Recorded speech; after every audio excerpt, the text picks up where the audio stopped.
Mon fils, si tu as cautionné ton prochain, si tu t'es engagé pour autrui, si tu es pris au piège par les paroles de ta bouche, si tu es captif de tes propres mots,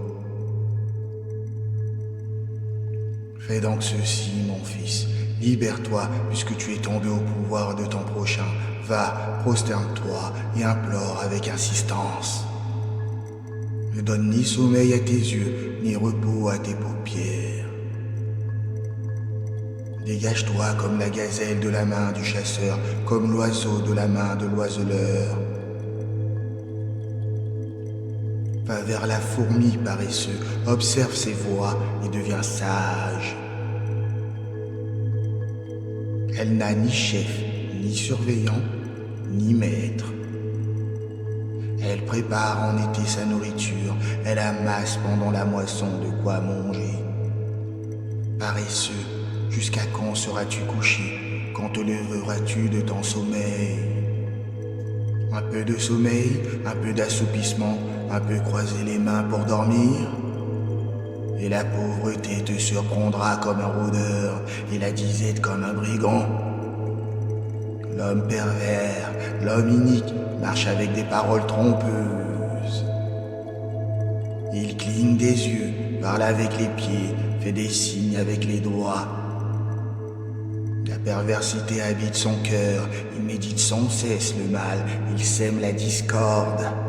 C'est pourquoi sa ruine surviendra soudainement, il sera brisé en un instant et sans remède.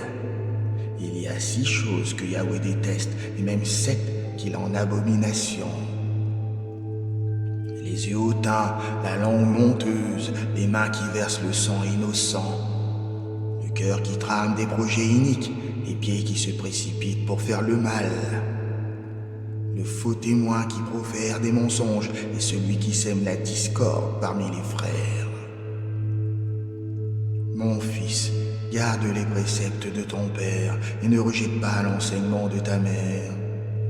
Lis-les constamment sur ton cœur, attache-les autour de ton cou.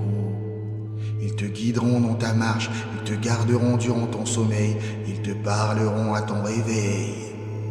Car le précepte est une lampe, l'enseignement une lumière, et les réprimandes de la correction sont le chemin de la vie.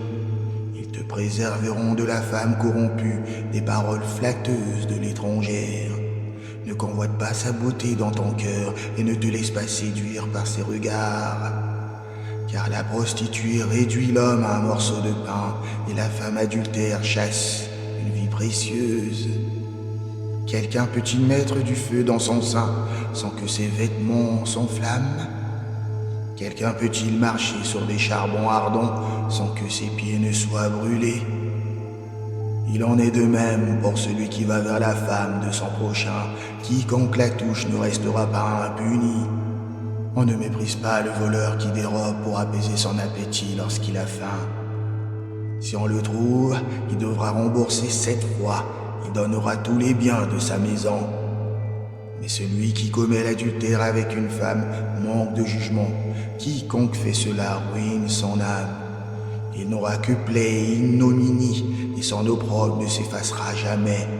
Car la jalousie rend l'homme furieux, et il est sans pitié au jour de la vengeance. Il n'aura égard à aucune rançon, et il sera inflexible, combien même tu multiplieras les dons.